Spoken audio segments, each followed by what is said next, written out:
Welcome back to Sunday Square Off. Talk about micromanaging with an emphasis on the man. A 9-man legislative committee last week was asked to give female inmates at Arizona prisons more feminine hygiene products like tampons. It was predictably hard for them to relate. Also, a bill punishing opioid users and dealers seems to conflict with Governor Ducey's agenda.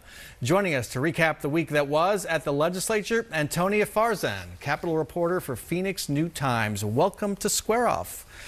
Great to see you. Thanks for having me. So this was introduced by Democratic Rep. Athena Solomon. She sponsored a bill seeking more money for tampons and other products like pads for women in prison. Most people don't even think about this. Why is there a greater need than what they get now? Well, right now they only get 12 pads a month. That's what you're limited to if you're incarcerated in Arizona prisons. And any woman who's watching this can probably tell you that's not necessarily going to be enough. Every woman is different in terms of what they need. So this bill would give them an unlimited supply of both tampons and pads. Okay, and they cost $80,000 a year? Yeah. Right now they're spending $33,000 on pads. Which is pocket change compared to in the big scheme of things. And you said something a minute ago, the number of pads and tampons, which every woman understands. The 9 men, all male panel, had a hard time understanding this. And Democrats included. What weren't they getting? Well, first of all, they weren't convinced this was an issue, first of all, until a number of women who had been incarcerated got up and testified the amount of bartering and begging that goes on for pads in prison. Bartering and begging, it's used to trade things. Yep, yeah. And also just how humiliating it is if they would bleed on their uniform. Sometimes they would be punished for that. And one of the consequences is that you're not allowed to go to the store and buy more pads. And so this was a really tough sell.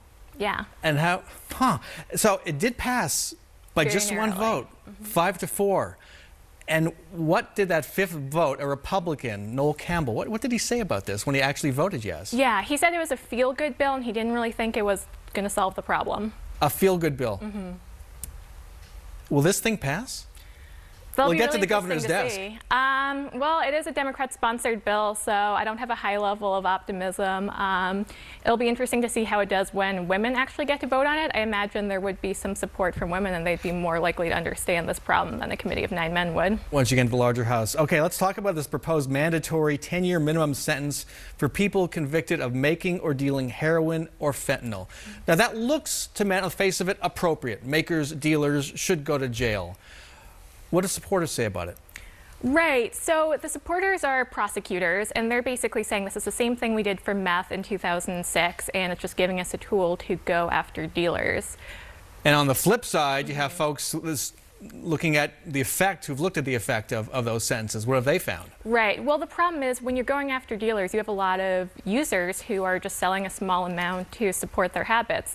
And that's who's getting criminalized. I talked to the Pima County public defender who said a lot of what we're seeing in terms of who's going to jail for this with meth are just addicts who could really use treatment and who aren't big drug kingpins. So where's the conflict with what Doug Ducey wants to do regarding the opioid crisis? Where's the conflict in this bill? Well, the omnibus bill that was just passed really focused on treatment and prevention, and this is really the opposite of that approach by trying to criminalize people who have addictions. Okay, I want to point out one thing. One of the supporters, advocates, is Sheila Polk. Yavapai County attorney who fought marijuana legalization last year. One of the backers of that was?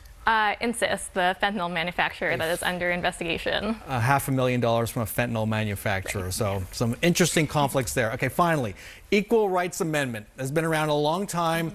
Some supporters tried to get it on a House agenda. Sorry, House or Senate agenda? Both, yeah, it's a concurrent resolution. Get it on an agenda last week and stage a little protest. What happened? Right, so basically, they were able to pretty much shut down testimony at these committee hearings by getting up, testifying in favor of other bills. But when they would get up, they would just talk about the Equal Rights Amendment and how we need to pass that. So that basically led to, in the Senate, the committee just recessed, and in the House, they just stopped hearing testimony from people who were wearing equal rights for women sashes. And for folks who forgot about ERA, it basically gives women equal rights in every aspect. Yep, that's it. Daily it's one life. Sentence, pretty simple. And states have to approve this for this to go to a Well, it already passed Congress back in 1972 and missed the deadline to have enough states ratify it. So now there's a push again to try and get enough states to ratify it that maybe they would be able to amend the Constitution. So is it going anywhere in Arizona? Well, it hasn't gone anywhere for the last 50 years, but maybe this is the year. Maybe. All right. Antonia Farzan, thanks so much for joining us. Thanks for having me on.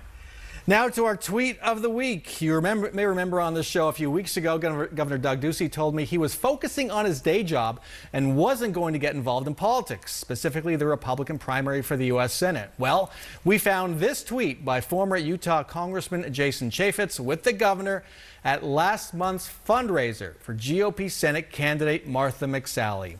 Looks like the governor is getting involved, and McSally is his pick over Joe Arpaio and Kelly Ward.